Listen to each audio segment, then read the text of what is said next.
నమస్తే welcome to our channel నేను మీ సిరి పీకే గారికి జగన్మోహన్ రెడ్డి గారు సీరియస్ వార్నింగ్ ఇచ్చారని అయితే మనకు వార్తలు వస్తున్నాయి. ఎందుకంటే తను మొన్న ఒక ప్రముఖ ఛానల్కి ఇంటర్వ్యూ ఇవ్వడం జరిగింది. ఈసారి అయితే ఖచ్చితంగా జగన్మోహన్ రెడ్డి గారు ఓడిపోతారని చెప్పి తను చెప్పడం జరిగింది. సో దానికోసం తనకి సీరియస్ వార్నింగ్ ఇచ్చారని చెప్పేసి అయితే వార్తలు వస్తున్నాయి. మరి ఇందులో ఎంతవరకు వాస్తవం ఉంది అనేది మనకి తెలియజేయడానికి మనతో పాటు ఉన్నారు ప్రముఖ సీనియర్ జర్నలిస్ట్ జగదేవ్ గారు. నమస్కారం సార్. నమస్తే సార్, ఇప్పుడు చూస్తుంటే పీకే గారికి జగన్మోహన్ రెడ్డి గారు సీరియస్ వార్నింగ్ అని చెప్పేసి అయితే మనకి వార్తలు వస్తున్నాయి. ఇందులో ఎంతవరకు వాస్తవం ఉందంటారు? అసలు వార్నింగ్ కాదమ్మా, మామూలుగా ఏదైతే ప్రశాంత్ కిషోర్ గారు రీసెంట్గా ఒక ఛానల్కి ఇచ్చిన ఇంటర్వ్యూలో ఆయన ఏంటి వాస్తవాలు, ఏవేవి జరిగాయి, ఏవేవి జరుగుతున్నాయి, ఏవేవి జరగబోతున్నాయి అనే దాని మీద ఒక క్లారిటీ ఇచ్చాడు ఆయన. ఎందుకంటే ప్రశాంత్ కిషోర్ పేరు ఆల్మోస్ట్ ఆల్ 2013-14 నుంచి విన్నాను నేను, అంతకుముందు తెలియదు. సో ఆ స్ట్రాటజిక్ మేనేజర్గా ఎన్ని రకాల జిమ్మిక్కులు, ఎన్ని రకాల వ్యూహరచనలు చేయొచ్చు ఆయన అన్నీ వాడేశాడు ఆయన. మేబీ ఇప్పుడు ఎవరెవరైతే చేస్తున్నారో ఆయన్ని సీనియర్గా గురువుగా ట్రీట్ చేస్తున్నా అనుకుంటున్నాను నేను. సో అట్లా ఈ కోడికత్తి లాంటి వ్యవహారాలు కూడా ఆయన వ్యూహాల్లో భాగమైన కూడా చాలా సందర్భాల్లో మనం చూసాం. అయితే ప్రశాంత్ కిషోర్ గారు మొదటి నుంచి కూడా హెచ్చరించినప్పటికి కూడా జగన్మోహన్ రెడ్డి గారు పట్టించుకోలేదని, అంటే ఒక్క పథకాలే కాదు అభివృద్ధి సంబంధించి కానీ లేదంటే మిగతా మౌలిక సదుపాయాలకు సంబంధించి కానీ మీరు దృష్టి పెట్టకపోతే ఇబ్బంది అవుతుంది అనే ఉద్దేశంలో ఆయన హెచ్చరించినా వినలేదని కూడా మనం ఒక 2 ఇయర్స్ బ్యాక్ ఎప్పుడో మనం వార్తల్లో కూడా చూసాం.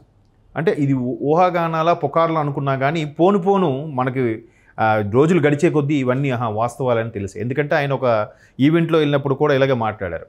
పథకాలు ఇవ్వడం తప్పు కాదు, కానీ పథకాలకు అవసరమైన డబ్బుని, రెవెన్యూని జనరేట్ చేసి అభివృద్ధి మార్గంలో రాష్ట్రాన్ని పరుగులు పెట్టించి అప్పుడు పథకాలకు కూడా కొంత అమౌంట్ కేటాయించాలి.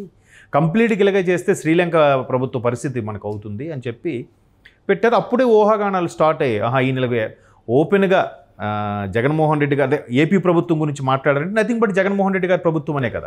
సో ఆ సందర్భంలో ఆయన అలా మాట్లాడడంతో ఈయనేంటి ఇలా ఓపెన్గా మాట్లాడుతున్నారు, ఇంకా రాబోయే రోజుల్లో వీళ్ళిద్దరి కాంట్రాక్ట్ క్యాన్సిల్ అయిపోతుందా అనే వార్తలు వచ్చాయి. అది నిజమే అయింది. ఆ తర్వాత ఆయన ఏవేవో చెప్పారో వీళ్ళు చేయకపోవడం, వీణ విసురుగా బయటకు వచ్చేసారని చూసాం. అదంతా వాస్తవమైంది. తర్వాత ఐపాక్ నుండి బయటకు వచ్చేసి ఈయన వేరేగా స్టార్ట్ చేసుకోవడం, బట్ ఐపాక్ మాత్రం జగన్మోహన్ రెడ్డి గారికి పనిచేయడం కూడా మనం చూసాం. అయితే రీసెంట్గా గత 2-3 రోజులుగా వచ్చిన వార్తల ప్రకారం చూస్తే ఐపాక్ సంస్థ విజయవాడలో ఉన్న ఆఫీసును ఖాళీ చేసేసారని అర్థాంతరంగా, ఎంప్లాయీస్ అందరి దగ్గర కూడా ఎవరెవరైతే ఐపాక్ సంస్థ ద్వారా పనిచేసి జగన్మోహన్ రెడ్డి గారికి సోషల్ మీడియాల పరంగా కానీ లేదంటే పబ్లిసిటీ పరంగా కానీ ఎవరైతే వర్క్ చేశారో వాళ్ళందరి దగ్గర నుంచి కూడా ల్యాప్టాప్లు, మొబైల్స్ తీసుకున్నారు, అర్ధాంతరంగా ఆఫీస్ని మూసేసే ప్రయత్నం చేస్తున్నారు అన్నట్టు కూడా వార్తల్లో చూసాం. కొంతమంది మన సోషల్ మీడియా జర్నలిస్టులు అయితే అక్కడికి వెళ్ళి వాళ్ళని అడిగే ప్రయత్నం కూడా చేశారు. బట్ ఎవరు నోరు మెదిపే ప్రయత్నం చేయలేదు. అందరూ కూడా స్కిప్ అయ్యే ప్రయత్నం చేశారంట విజయవాడలో ఉన్న ఆఫీస్ సంబంధించి. సో ఇదంతా అంటే కనీసం అందులో ఎంప్లాయీలు ఏం రిక్వెస్ట్ చేశారంటే ఎట్లాగూ ఈ జూన్ 1 వరకైనా ఆఫీస్ నడిపించి తర్వాత ఎవరు శాలరీ సెటిల్ చేసేసి ఇచ్చేవచ్చు కదా అంటే అర్ధాంతరంగా ఆపేసి ఇప్పటికే ఉన్న బకాయిలు కూడా ఇస్తారా లేదో డౌట్గా ఉన్నట్టుగా కూడా ఉందని సమాచారం. అంత వాస్తవం అంతా తెలియదు. డీల్ ముందే కుదుర్చుకుంటారు కాబట్టి ఇచ్చేస్తారు. బట్ ఇంకా పెండింగ్ ఉంది. ఒక 40-50 కోట్ల వరకు ఐపాక్ట్ వాళ్ళకి ఇవ్వాలి. ఇంకా ఇప్పుడు ఈ నిర్వహణ వ్యయం అంతా ఎక్కువైపోతుంది. రిమైనింగ్ 15 రోజులకు కూడా వీళ్ళతో పని చేయించుకుంటూ వీళ్ళకి జీతాలు ఇవ్వాలి. అదే హాఫ్ మంత్ అయితే సగం జీతాలతో ఎంతో కొంత మిగిల్చుకోవచ్చు అనే ఉద్దేశంలో ఎక్కడెక్కడ క్లియర్ చేసేశారు. మరోవైపు వీళ్ళకి ఓడిపోతామన్న భయం స్టార్ట్ అయిందా లేదంటే మరే ఇతర కారణాలు ఉన్నాయని తెలియదు, కానీ అందుకు ఐపాక్ట్ ఆఫీస్ కూడా మూసేశారని వార్తలు వచ్చాయి.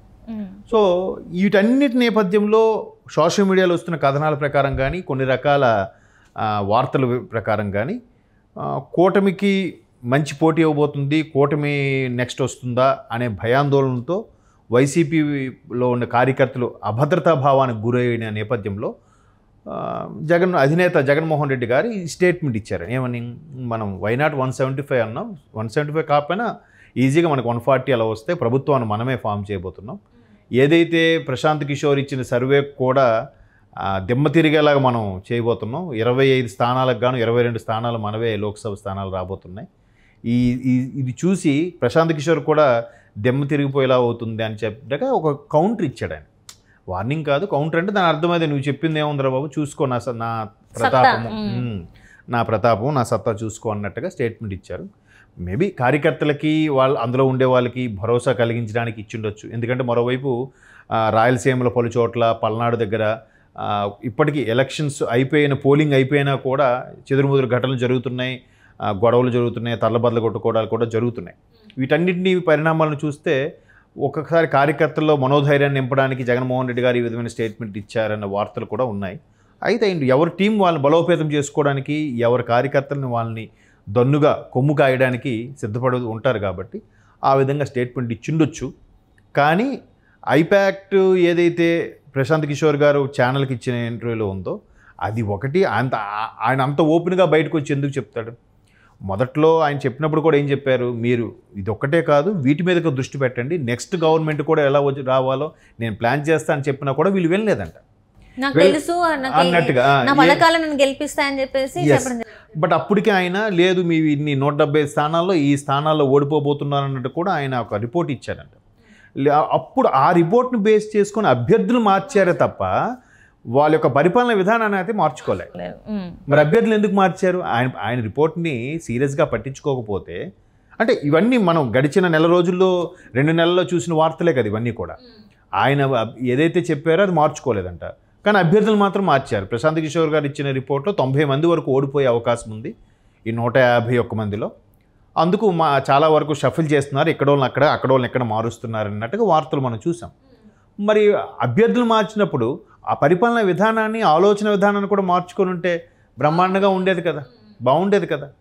సో అది వినలేదు, ఇది విన్నారు. అంటే మీరు మాకు చెప్పేది ఏంటనే ఉద్దేశం. ఏదో మొత్తానికి అక్కడ ఆయన ఈగో కూడా హర్ట్ అయిందో, లేదా ఇంత నేను చెప్తుంటే నేను ఫాలో అవ్వట్లేదు, రేపు పొద్దున మీది గవర్నమెంట్ రాకపోతే నా కాలర్ పట్టుకుని అడుగుతారు, సో అప్పుడు నేను బాధ్యుని కాకూడదు అనే ఉద్దేశంలో ఆయన మొత్తానికి ఆర్గ్యూ చేసో బయటకు వచ్చేసారు.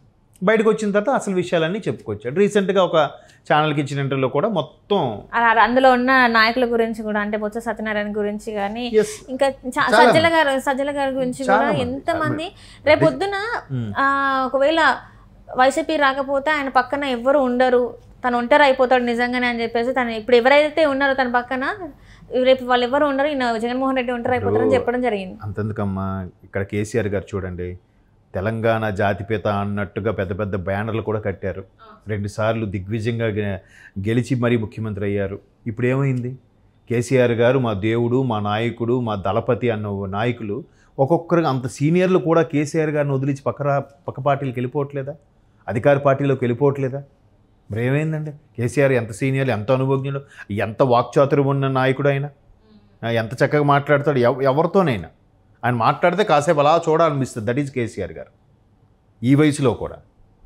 మరి అతనికే ఇప్పుడు ఏమంటున్నారు, అబ్బా అతను ఉంటే ఒక నియంతృత్వ పాలన, అతను ఉంటే అవన్నీ మరి ఇంకా లెక్కలోకి తీసుకోడు, అందుకే మేము బయటకు వచ్చామని చెప్పి రకరకాలుగా చాలా మంది చెప్తున్నారు. అండ్ ఇప్పుడు మళ్ళీ అదే ఇప్పుడేమో మళ్ళీ కేసీఆర్ ఉంటే బాగుండని చెప్పేసి కొంతమంది అట్లనే మాట్లాడుకుంటున్నారు కదా.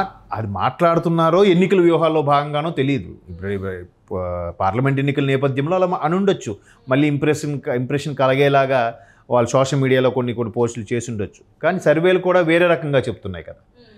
ఏమవుతుందో చూద్దాం, 4వ తేదీ వరకు ఓపిక పట్టాలి. కాకపోతే అయితే ప్రశాంత్ కిషోర్ గారు ఇవన్నీ మాట్లాడటం, దానికి కౌంటర్గా జగన్మోహన్ రెడ్డి గారు కూడా మాట్లాడటం, కౌంటర్ పరంగా మాట్లాడారు తప్ప వార్నింగ్ అయితే నేను అనుకోను. రాజకీయాలు ఇవన్నీ కామన్, ఒకరికొకరు దుమ్మెత్తి పోసుకోవడం, కౌంటర్లు ఇచ్చుకోవడం. Right sir.